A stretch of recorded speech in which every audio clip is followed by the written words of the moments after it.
I'm Vin. I'm Sori. That's Sparky. This is a Vin and Sori special. Sit down, get your popcorn, get all your goodies and all that shit, because we're going to be sitting down and hanging out with Tool for I don't know how long. Okay? Okay. Bonjour. Now, look. We're doing the head version of Lateralis. Mm-hmm. So previously we did the heart version, which is just us, and you guys remember, and we had the funky set. We actually have a refugee from the set before. Yep. The other pieces are hiding out. It's a big homie Sparky came from that whole situation. Okay, so this is the head version, which is now we're going to be thinking, analyzing, looking at the lyrical content and what we think the overarching message of the record is. So one of the big things about Lateralis is the famous Fibonacci sequence. Mm-hmm. Which is basically, this mathematician found this sequence.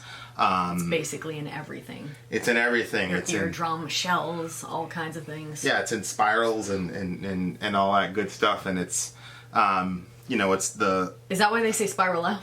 Well, yeah. Is it from that and also from, like, how you feel? Ooh, you're spiraling out. That's what I always feel like. Yeah. So the whole spiral and all that. So, like, for example, 1 + 1 is 2. Then you take the 1 and the 2, and then 2 + 1 is 3. Mm-hmm. Then you take the 3 and the 2, and then 3 + 2 is 5. And then you take the 3 and the 5, and 5 + 3 is 8. And then you get the... so it's a sequence, and so Fibonacci finds a sequence, and it turns out that you can do this math and find it in the star systems and your face and your arm and... What do you know? There's some method behind everything. Yeah, so there, the drummer in Tool is Danny Carey. He practices this thing called Thelema, I think it is, and it's actually a form of almost Satanism, but it's based on numerology. Oh. And so it seems to me that he was the driving force behind why they did this. The whole Lateralis thing in the first place, and he kind of drove that train for them in the band and all that. I think one of the previous... What was the name of it? Thelema, Thelema. Had you ever heard of it before you looked into stuff? Prior to all this stuff, the Tool fans actually introduced me to Thelema. Thelema. Yeah, so I've been doing a lot of research and stuff, like interviews. Maynard has kind of like dabbled in it and kind of heard Danny out, but Danny Carey's apparently really big into it. Apparently they had another member of the band. He was either a guitarist or another bassist, and he basically quit the band because he's like, I didn't want to play the same riff for the 5th millionth time to make sure it was right. You know what I mean? Wow. Because they're that technical, and you kind of have to be that way to make a record like this. Mm-hmm. I think this is one of those records. We had so there's a way to play this record in the Fibonacci sequence. It's called the Holy Gift. Mm-hmm. What is it? Do you just play like the second song? What would it be? Hold on. So it would be 6, 7, 5, 8, 4, 9, 13, 1, 12, 2, 11, and 10. Would be the track listing that fit the Fibonacci sequence. Really? Yeah, it's called The Holy Gift. And apparently, if you play the album from in that sequence, the songs actually flow into each other better than in the actual record. Yeah.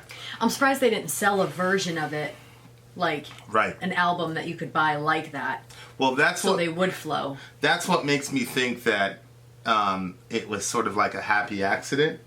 Because I feel like if they did that on purpose, the record label would have been like, yes, and we'll re-release the record, because I guarantee you any Tool fan would have bought that. Yeah, for sure. And this is before, it was 2001, I think, when this record came out, and Tool... Jeez, it's not too late for them to do it. They should still do it. Well, what happened is there's a guy on YouTube that arranged the record that way. Oh. So you can play the whole thing straight. I was actually thinking of listening to it that way. Yeah.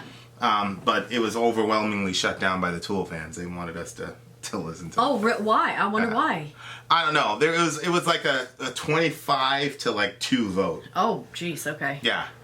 So yeah, it's just a different level of musical genius and just literary genius. C.S. Lewis did this with the order of the books. Yeah. Of the Narnia series. Mm-hmm. Basically lined up with the planets. Like if you ordered the books a certain way, it lined up with the planets perfectly. Really? Yeah, somebody didn't find that out till like 50 years after, after the books were published. Long after he was dead. Somebody said, I don't understand how come people can keep stuff like that a secret. I know. And be like, also, I arranged these in such a way. Yeah. But maybe really smart people don't need that. Like, yeah. They're like... Yeah, to do that without feeling the need to take the credit for it is a pretty huge thing. Let's see how long it takes you normal people. Yeah, and then one of the things that's really interesting is like the song Lateralis, which the record is named after, the entire sequence of the lyrics and if you see it right there, the lyrics and the we'll put that on the screen. You guys are probably looking at it right now. So the Fibonacci sequence is actually there in the lyrics itself. You see like the 1 plus 2 equals 3, then 5, then 8, then back 5, 3, 2, 1. Where are those numbers coming from? I don't understand. Black is 1, then white is R 2, right? All I see. Yeah, but 3. in my infancy is 5. Oh, is it syllables? Yeah, syllables. Oh, it's syllables. Okay. Yeah, so he's doing the syllables in the Fibonacci sequence. You can see it right there on the screen, and then it goes out, and then it goes back in. That's cool. It's funny because today you were listening to some Tool, and I was like doing something else on my computer. I didn't know he was listening to Tool, but I was like, "Who? What is that?" He's like, "It's Tool, you plebe. It's Tool." I'm like, okay, so I officially do love Tool.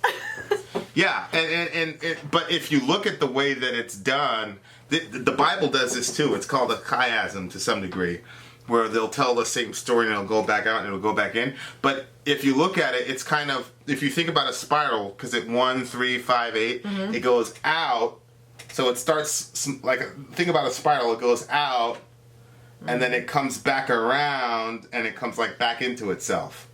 Yes. So yes, Vin. So it's like a spiral. Yeah. Oh, right? Okay, that's like if you were to diagram those syllables out, it would basically be going in, out, and then back in, and then back into itself.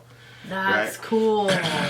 But of course, in the song it says spiral out, because depending on what direction you're looking at the spiral, it's either going in or going out. Mm-hmm. So it's just a very, very brilliant way to do a record and to really, but it seems to me, I can't confirm this, but the drummer, the Danny Carey guy, was really behind a lot of this and a lot of the thinking. But Tool Maynard did a interview with Joe Rogan.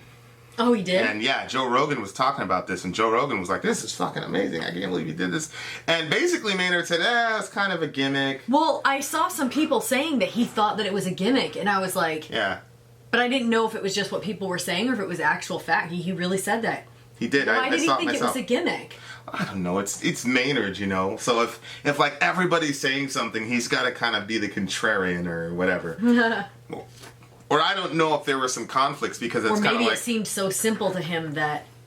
No, I don't think it confines you as an artist, So maybe there were some fights in the back, like, no, I want to do this, but no, it'd be a really good idea. Just stay with the concept of the record. Yeah, but if maybe I feel like it confines somebody. The more artistic you are, the more like smart you are, I guess. I don't think that it would confine, like, if somebody that's not as smart or somebody that's not as artistic, it would really constrict them. They would have such a hard time doing it. It's like when you and I will do like the raps, and you'll be like, go ahead and rap, and I'm like, friggin', I have like 4 things that rhyme in my head. Like, I can't do a rap off that. But you've heard so much that your mind is much broader on it. Plus, you're so smart that it makes it's easier for you to do it. So you're not constricted. When I say, if you say, hey, Sori, do a rap, and I do a rap, like, and I'm like using any topic there is, it's very wide, but I can narrow it down to friggin' eggs. Remember I said do a rap on eggs, and you were still able to do that. So maybe he's just that smart. If you said do a rap on eggs, and then only use 4 syllables per bar, and make all the internals rhyme with the externals. If you're a rapper, you know what I'm talking about. Yeah. That becomes much more difficult. Like Andy from Diary of How His can you Murder. think it's a gimmick then? I mean, it's just Maynard. Doesn't gimmick mean like something that's like kind of like cheaply done that gets Well, no, people I mean, to it's interested in doing it? Yeah, it's basically something that like isn't necessarily genuine, but that you do to, you know, it's kind of like a mascot type thing. Because it seems so.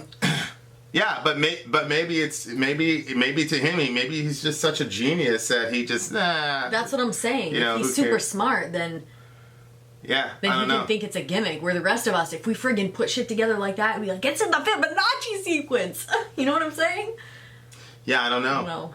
Okay. Anyway. If I put a whole record in a fit, if I did something like that, then I would. You know. By the way, I'm working on a little rap record thing, so that's coming too. Anyway, this record just because we didn't really give a real breakdown, but I've been listening to this record a lot throughout, and the songs have really, really, really grown on me. It's a very it's kind of entropy in reverse, meaning when you listen to a song or a record, you like it at the beginning and then it gets old. You're like, I got bored, you know. But with this record, it's like I liked it the first time I heard it. I was like, this is good. But the more and more I listen to it, I'm How like, many this times is do you really listen? A bunch? Countless times. I don't know. Well, this is my second time because I only listened to it once at the live listen, and then this is gonna be my second time. So yeah, I really, really, really love this record. So I'm very, very interested to really, really take a gander at the lyrics. I've been doing homework for, like, you know, the overarching, like this and some of the Easter eggs that, you know, I'm sure we're going to have a Tool fan that's going to be like, you missed so many things! And he's probably going to be right. school us in the comments. Okay, so here's the format of this record. We're just going to do it like normal, only we're just going to listen all the way through. So we're going to listen to one track, stop, one track, stop, one track. There's a couple interludes that don't have any lyrics, and just tell me, you know, we'll just talk about what we think about when the interludes come on and all that good stuff. Okay. Okay, cool. So the first track is The Grudge, ladies and gentlemen. We will have a track listing by timestamp. That's going to be out, so everything will be gravy. Okay, so the first one is The Grudge. I was going to say this is my favorite song on the record. I actually don't know what my favorite song on the record is. You like them all? And I think that that's a good problem, you know. I think you're a Tool fan. No, I'm not saying I'm a Tool fan because I like a couple songs. You didn't say a couple, you said the whole album. Just hit the thing. All right, here we go. Whole album.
Love that song. Such a good song. Unable to forgive Scarlet Letterman. Wear the blood like a clown. Spit you out like a child. What? Such a good song. Such a good song. So I'm guessing this one is about holding a grudge. Is that why they're saying let it go in the end? Yeah. It's let go of the grudge. Right? Wear the grudge like a crown of negativity. Yeah. Negativity, calculate what we will not tolerate, desperate to control all and everything, unable to forgive. Scarlet Letterman. I've never heard a rhythm like that. Oh. In a verse. That's a crazy.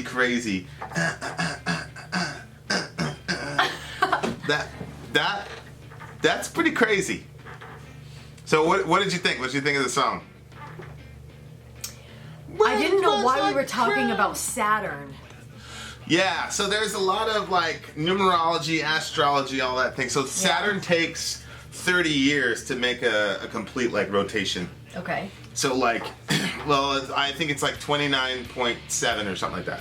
It takes 30 years for Saturn to make a complete rotation. So it's think about it from your birth to 30 is maturity.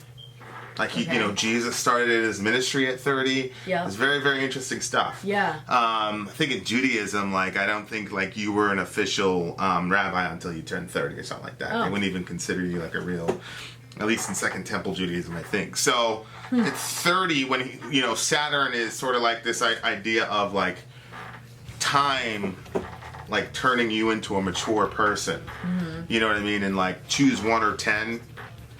Is a Kabbalistic reference. Kabbalah. Remember when we talk about the Ein Sof and all that stuff? Yeah. All that shit, that's all Kabbalah. Oh. It's this is the third or fourth band that that has some Kabbalistic reference to it. It's unbelievable. Weird. Yeah, it's insane. So the first emanation, and Kabbalah people correct me here, but the first emanation is the highest sort of enlightenment, and the 10th one is the lowest.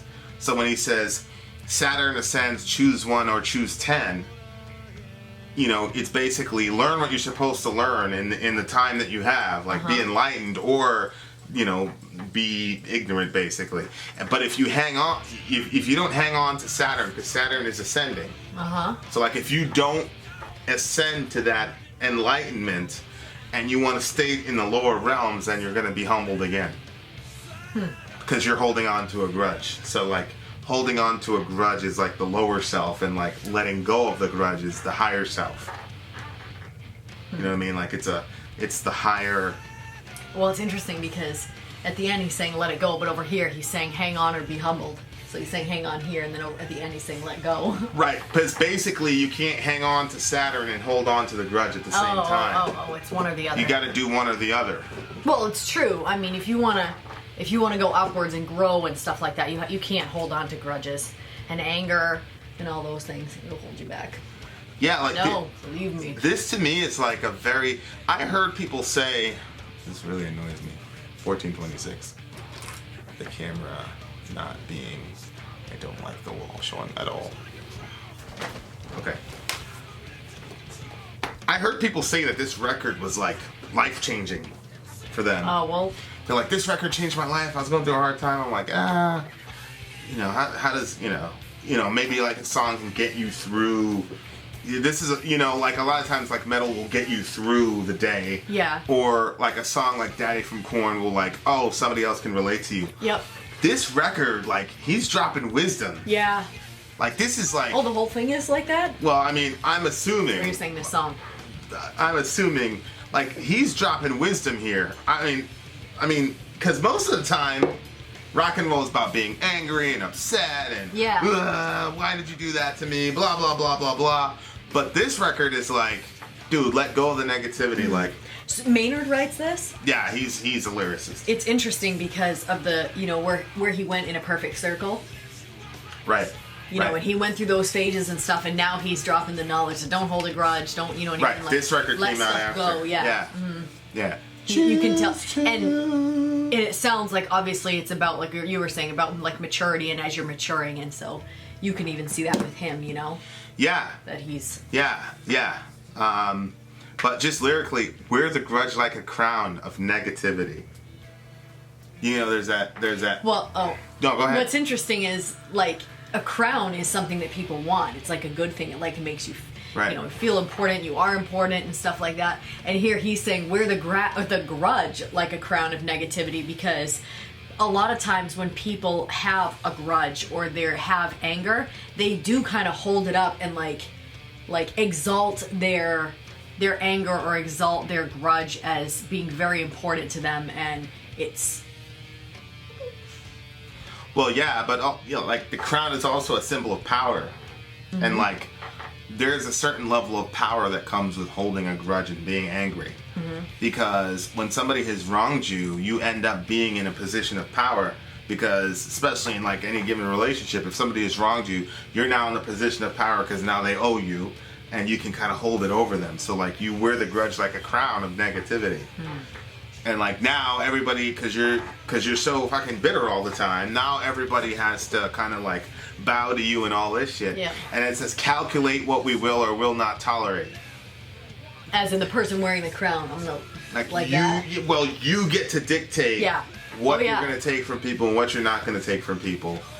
Desperate to control. Go ahead. Desperate to control all and everything. And a lot of times, like, I knew somebody that was, oh my gosh, they were always angry about something, and they would hold grudges for years sometimes. And it didn't matter if it was a holiday, it didn't matter. Like, if they were mad at you, they were mad at you, and they were not going to talk to you. It could be friggin' Christmas holiday, it didn't matter. And, but this person was like a very super, super controlling person. Probably the most controlling person I've ever met in my life. More controlling than me, you believe that, Vin? Desperate to control. But what's interesting is unable to forgive your Scarlet Letterman. You know, the Scarlet Letter is this story was written about this. It was a puritanical community. I don't know if they were Puritans or if they were Amish, but basically anytime you committed a crime or whatever, they would put like a scarlet, you'd walk around with an A, oh, you're an adulteress, or T, you're a thief. It's a book called The Scarlet Letter, and you'd walk around with that. I always thought that meant a prostitute. What, Scarlet Letter? Yeah, but the prostitutes had a Scarlet Letter. No, it was just this puritanical community that would basically label. But it's unable to forgive your Scarlet Letterman because you have now labeled this person blah. Because like, you've completely defined them as this specific thing that they did to you. So now, like forever, they're that thing because they did it to you because you're so important. Well, the Scarlet Letterman, the person that's holding the letter, is that what it was trying to communicate? No, the person that you put the scar. It's in plural because everybody in your life is going to do something to you. See what I'm saying? Yeah, but it sounds like he's saying unable to forgive your Scarlet Letterman. It sounds like if you did something to wrong me and I'm unable to forgive you. Right. Yeah. That's what I'm saying. So you would be the Letterman. Right, but yeah. You put the letter on me. Yeah. You did this. Yeah, you did that. And it says your Scarlet Letterman. Right. So there's some kind of, because of the control, it makes it so there's like some ownership too. What's interesting though is that they can't, it says unable to forgive. Mm-hmm. So now you are ruled by the grudge. Mm-hmm. So like... Well, I was like looking up different stuff on like control and stuff, and it was saying like where it says in the line before, desperate to control all and everything, unable to forgive. So you have this desperation to control everything, but then in the end, you're being controlled because you're unable to do something. Right. It's this brilliant writing, because the irony of stacking those two concepts one on top of the other is pretty crazy. Yeah. Is in the desperation to control. Mm-hmm. Where why you're wearing the crown of negativity in the first place. Yeah. But then it turns you into somebody who's unable to forgive you. You now lack the capacity to forgive the person. Because I've been in situations where I've been like upset or whatever, and I'm like, okay, I want to be done with this, but like you can't. Mm-hmm. You're like, I know. You're like, so it's pretty crazy. Like the more that you hold on to the grudges, like the less autonomy you actually have. Mm-hmm. So, like, we were watching an interview yesterday with this guy, and the guy said something about... The guy's crazy. He's, like, mentally unstable and all that, but he's a rock star, so this guy was interviewing him. Oh, I forgot which one you're talking about. And then the guy made fun of the interviewer's mother. And then he said, you must want to beat me up now. And the guy goes, no, I don't want to beat you up. And then the guy goes, "Oh, you're a bitch. You let me disrespect you like that. You're not a real man," and blah blah blah blah blah. Yeah. And like you don't know how to. You have no. He basically said like you're weak. You have no power. Mm-hmm. And of course, as a Christian, we're like, well, you're not supposed to beat the person up, even if they say crazy shit about you. You know what I mean? Yes, but in that particular situation, I do believe that the person was weak by the things that they were allowing to even happen. Well, he said, "Let me," but that was like that was like at the very end of the interview. I just fast forwarded at the very that happened when he said that thing about his mother was at the very beginning of the interview. Well, he was testing him all the way through to see how much he could handle. Yeah. I mean, he pushed this guy to his friggin' limit. Well, at the end, they told the guy, "Take your glasses off. We're gonna slap you." He did it. He took his friggin' glasses off. Yeah. I think it's crazy to me. Yeah, but what's interesting is the guy was saying, "Oh, you're weak," and blah blah blah. Yeah. And of course, as a Christian, you know, we're supposed to turn the other cheek. We're not supposed to retaliate. Yeah. What was interesting to me, though, I had this thought when I was watching. It's probably God speaking to me. It was like, if I react the way a man is supposed to react in that situation, my actions are now being dictated by the other guy. Mm-hmm. So I'm supposed to react in this crazy, negatively or whatever because you did something. Mm-hmm. So actually, that person's actually controlling you. Mm-hmm. You know, so like when Jesus tells you to turn the other cheek, it's actually a way of maintaining your autonomy so that the other person can't control your reaction. Mm-hmm. So like once in a while, we'll have people in the comment section and they'll say, "Oh, the nigger this, the nigger that." Mm-hmm. And you know it upsets you, but I just laugh at it because that word has no power over me. Mm-hmm. You know, but he is thinking he's going to use that word and it's going to activate something in me to where I'm supposed to now go, "Oh my gosh, you said this," and he wants some big flurry out of me because he wants to control. Because he's in a position of weakness. Because it's my channel. Right. So he wants to control how I respond by calling me a nigger. Right. But the word means nothing to me, and I don't give it that type of control. So I don't need to. And it's crazy because I literally have no ill feelings toward these people. Oh, I know. When I say it to you, I can tell by your face. Yeah, it doesn't affect me. I'll usually try to engage in a conversation. They don't really want to talk though. Right. They never really want to talk. But like, yeah, it's a level of freedom where you know. But if you hold on to it. It's deceptive because it's like, oh, you know, they said this to you. You can do this. You can do that. Mm-hmm. Or they did something to you, but then you lose your autonomy because you now become the slave to the crown. Mm-hmm. No, it's true. I mean, I would say, like, at this point in my life, I'm a lot more angry than I have been at any other point in my life. Yeah. And I definitely feel more like... I remember being a teenager and, like, having discussions with people and having that complete, like, turn the other cheek mentality. And it wasn't hard to have that mentality. It was just the mentality I had. And I remember people thinking, like, saying to me, "Well, that's crazy," and stuff like that, and like saying that was like that was seen as a sign of weakness, like when they see that in other people. And I was like, well, you know, it didn't matter to me what they thought. Like I had my mind was made up on it and stuff. And now I see, now that I'm more angry, and it takes more for me to kind of like pull myself back in certain situations that upset me. I'm like it's like way, like the level of control that I had over my own self at that point I was way stronger of a person then than I am now. So I'm like, all those people that friggin' lose their mind over everything, they're weak people. That's why they're weak minded, and that's why their emotions or everything controls them, and so then they act out, you know, crazily in situations. Like some people, I was reading about this guy that was like in line and somebody cut him at the burger place, and somebody was like, "You friggin'," he like flipped out because he was cut in line because he felt like that the person was saying he was invisible.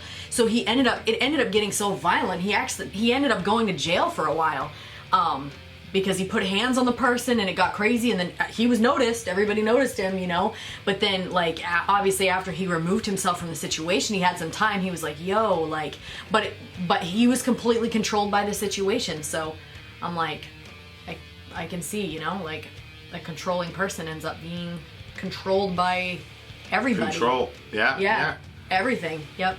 Yeah, you end up being controlled by everybody. It's so crazy. Like, I remember being a little kid and like when I started reading these sermons from these other pastors or whatever, famous pastors, and then I would compare the Sermon on the Mount, I was like, yo, Jesus was a terrible preacher. Like, because you know how simple the Sermon on the Mount is. Oh, somebody strikes you, turn the da-da-da-da. I'm like, but then you have Spurgeon, he's all poetic and beautiful and shit. It's just beautiful shit. But now, as I grow in life, I see how central that sermon, the Sermon on the Mount, is to life. And that's what he's saying, where Jesus teaches on forgiveness and not retaliating and all these things. And like, when I look at this song, I'm like, obviously he's coming from an astrological, Kabbalic perspective, you know, but principially it's the same thing. It's like a mark of maturity is a person, which is the whole Saturn ascending thing. A mark of an ascended person is a person who willingly humbles himself instead of being humbled by time and circumstance, you know. Yeah, I think part of it too is the whole being self-aware. So when you're a very self-aware person, like, you're not so angry with people for their shortcomings or the things that they do, because you recognize that you're the same way. And I think that as you get older, you start realizing that some things are just not that big of a deal, and you recognize how short your time is on this earth. Even if you're around for 100 years, it's still short in comparison to everything. So you start realizing, you know, some stuff that you just friggin' lost your head over is just not that big of a deal. Yeah. But that line, clutch it like a cornerstone, otherwise it all comes down. You know, the cornerstone is what you... It's the four corners of the building. It holds the whole thing up. It's the one that keeps the whole structure. So, like, this person's defined by the grudge and the being able to hold all that shit in, you know, because otherwise everything in their life is going to come down, because you can't... When you hold a grudge against people, on the one hand you're being controlled by it, but on the other hand, other people become very predictable to you. Like, you can tell, like, when you put, like, I had a certain family member, if they put on a certain face, everybody would act a certain way around them. Like, they could dictate the mood of the room, they could dictate how the night was gonna go, they could dictate everything. And so if you release that power, then they don't know how to function in a world that they can't control the outcome and can't control how other people are gonna react. So it's like terrified. They're terrified of being in that world and being wrong. And everybody's in a, you know, you put somebody in an ultimatum, right? Like, if you don't do this, we're done. If this doesn't happen, we're done. Blah, blah, blah. And like, you imprison all these people with your ultimatums. I mean, it's pretty crazy. Go ahead. No, you're good. I think too that where it says clutch it like a cornerstone, otherwise it all comes down, a lot of times, like, anger or grudges and things like that, they, like you said, they give you a sense of control, and like, sometimes they're actually covering up like emotions of sorrow, or, you know, like when you feel hurt and stuff like that. So then you cover it up with like grudge and anger and stuff, because that feels strong and kind of holds you together.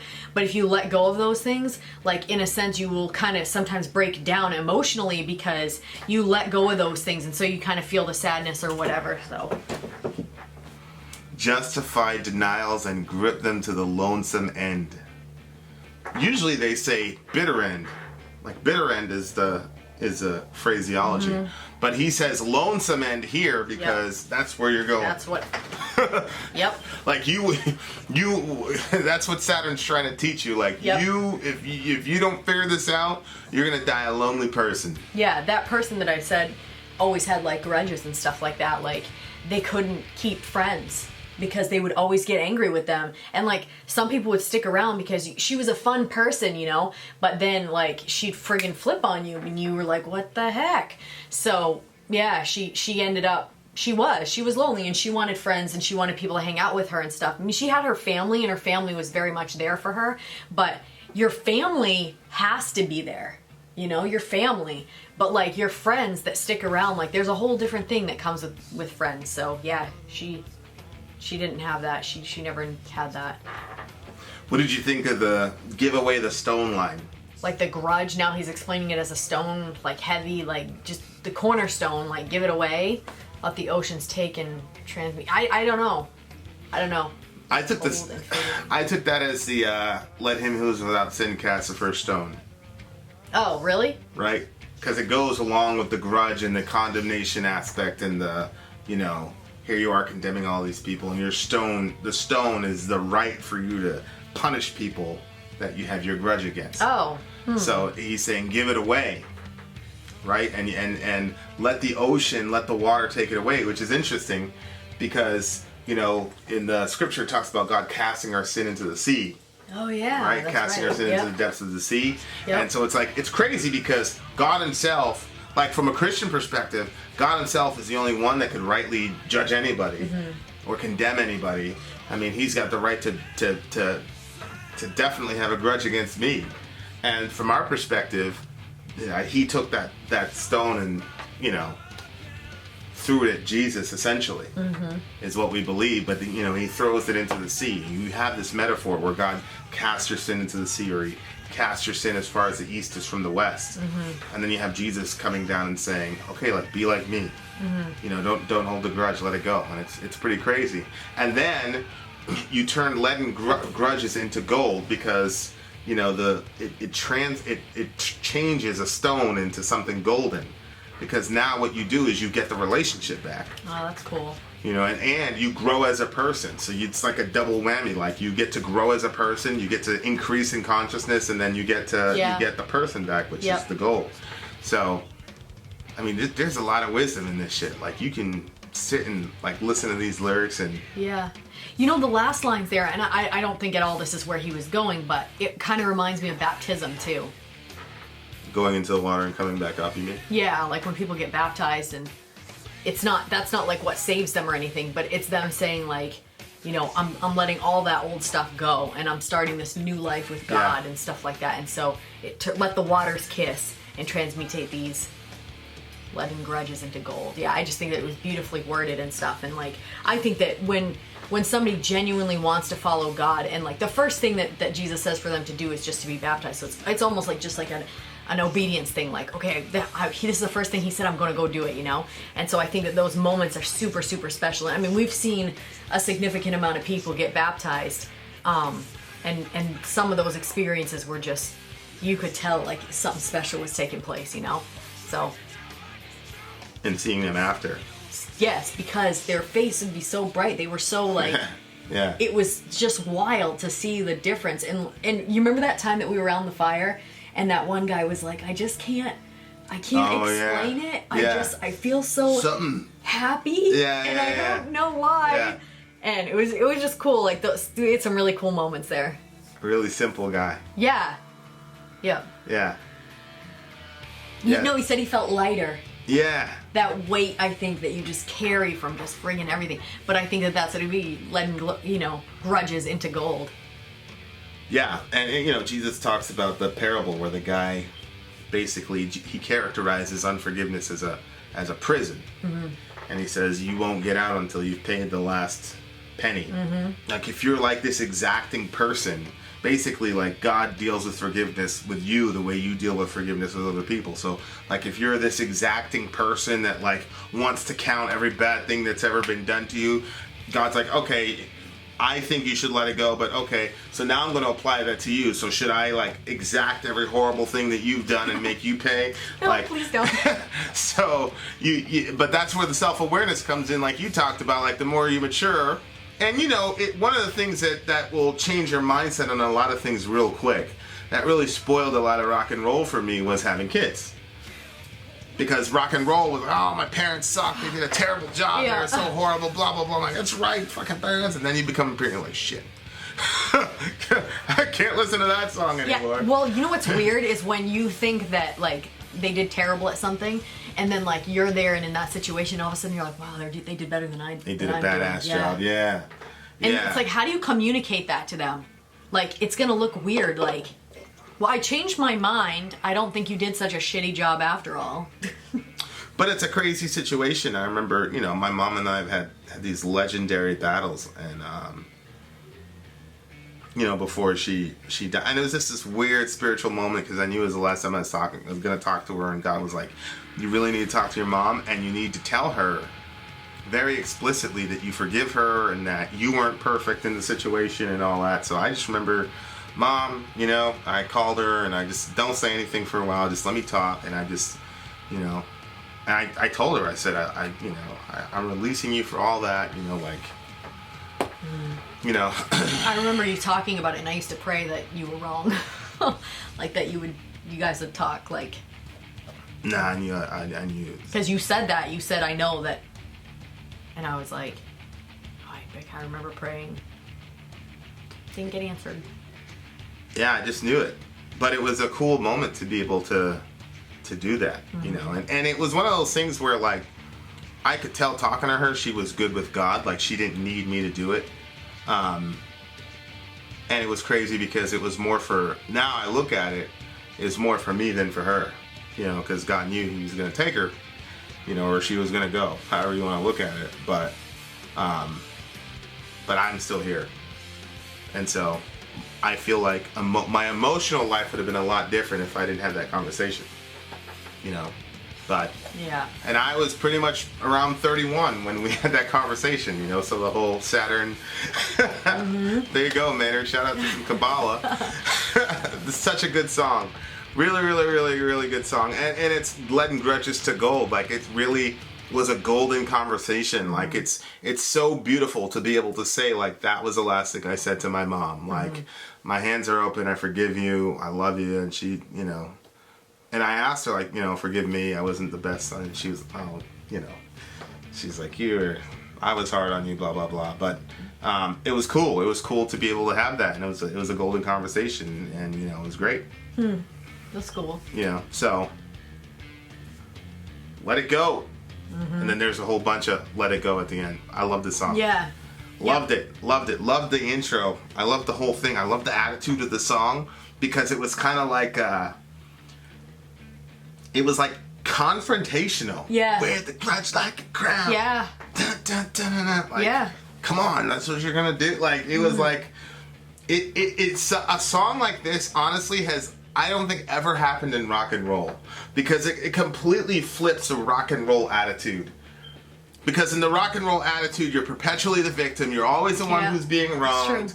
You know, this is basically somebody saying, oh, here you are. Okay, you're just never gonna. And basically, so he's rebelling against rock and roll. Yeah, like this, which is a very rock and roll thing to do. Like, you know, smart man for you. Yeah, smart man for you. And there's that line. You know, it spits you out like a child, light and innocent, which is a very interesting dichotomy because basically, like, light. If you attain to that maturity, you end up like a child again. See, it drags you down like a stone or lifts you up again, spits you out like a child, light and innocent. So it's like, that's crazy that what he's saying is if you hit that state of maturity and enlightenment, you actually become like a child. Which again is more Jesus talk, right? Unless you become like a child, you won't enter the kingdom. But, I think it says, there's one guy that says that God wants us to be like childlike, not childish. Yeah. Oh, there's a difference. And that's really good. Because like a child, you know. Yeah. Which is really cool because it's like the good parts of youth. And, you know, like, so you hit that level of maturity where you realize that childlikeness again. I guess that's one of the functions of having children around you. Like when you see them and the way they handle certain situations, and they're much quicker to forgive and like let stuff. Like they'll be upset about something, but then they'll hold a grudge, but they'll let it go after a while. And you know, sometimes like, you know, two of our kids, they were upset with each other, and one of them wasn't talking, and so then I got them together and I'm like, you guys need to talk. Like, you know, nice. The Bible says if you're upset with somebody, you're supposed to go to them and talk about it. So trying to teach them that as kids, that way when they grow up, they're not like perpetuating this terrible habit of not talking to people when you're upset about something. So they started talking, and you could tell both parties were very upset, and then then come to find out, one person thought that they had said that they were sorry, and the other person said, you never said it. I said, well, I mean, if they never heard you say it, the whole point of saying it was so that they would know that you were sorry. So they repeated it, and stuff was fine after that. I guess that's all they needed was, I'm sorry. Oh, okay. Then we went on. They went for their walk. Yeah.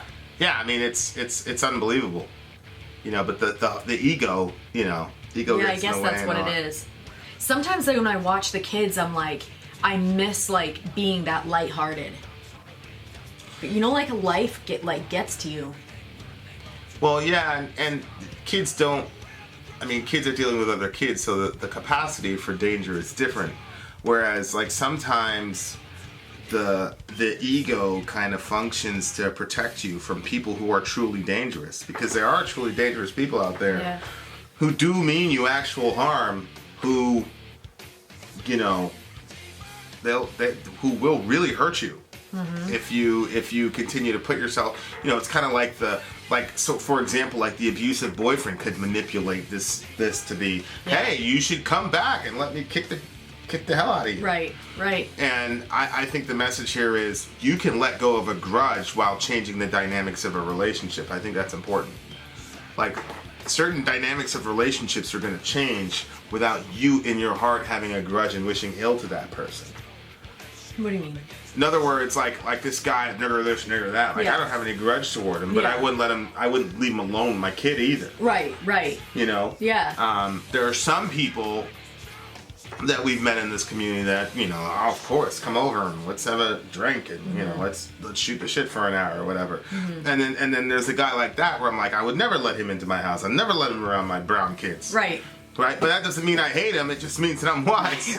Right. And so, like, that's kind of the balance that has to happen. Like, it doesn't mean that you love your abusive, you know, boyfriend or verbally abusive girlfriend. Right. It just means that, you know, the dynamic has to change because it's not healthy, but you still have to let go of okay, so let's say that you break up with them. You don't need to go around town and say blah, blah, blah, blah, blah, right? Like, you don't need to do that. Even if people are doing that to you, just let it go. And we've seen, like, people unable to move on with their lives. Like, the people that do all that shit and go around and just talk shit like, unable to move on, whereas other people who don't are, like, going on and doing great things and literally, like, changing the world for the better because they refuse to even invest the type of energy into going in that direction. Yeah, I mean, I see what you're saying, but at the same time, like you are able to move past stuff more than I am. Like you'll be like, okay, and then just move on with your life. Like, I'll, like, be moving on, but I'm still, like, looking back. I'm still like, I can't believe that happened. I can't believe that. And it like, gets to me. Yeah. You know? I want to be able to just go like what you do. But, I don't know. Maybe it's that control. I don't know. Yeah. I mean, well, some of it is, I can believe people do that. You know, I don't have a very optimistic understanding of how people are. So no, that's true. So it makes you actually quicker to forgive because I know. My it seems like that should be worse, but I'm like, that's actually better. Yeah. The idea I think it makes you a nicer person. Yeah, the idea that all of us are nasty and horrible and sinful actually gives me a lot of grace for people when they act sinfully. You know, because like, well, yeah, of course. Yeah, of course they're gonna do that. That's true. I guess I'm still expecting people to be perfect. Yeah. All right, so there's The Grudge. Desperate to control all and everything. What did you think of the music? The guitarist. Oh, I liked it. But I was focused mostly on the lyrics because I wanted to understand what we were talking about because I haven't heard. This is only my second time, so yeah. I liked it. The music was good. It really was good. But he just carried that song, man. He did. He just carried that song. It's so wild because you showed me that interview of him when he was like really young. Yeah. And I'm like, I can't believe that little guy like did this. He had his hand. He has this little girl. He has his hands crossed because he was scared of the girl interviewing him and all that. And she had to tell him, "You did good." He's like, "Oh, thank you." Yeah. I posted that in the village. Right. It's pretty ridiculous. Like, it's cute. saying this powerful shit. Like, desperate. But that's maturity. He matured. He vocally carried that song. And I don't know how the hell he came up with that. But then it's like, and then it goes, choose to let this go. Like, whoa, he's got range. Like, he's never going to go like the whole, like, Cookie Monster. Like, that's not him. But it was still, like metal. Like, yeah. But then,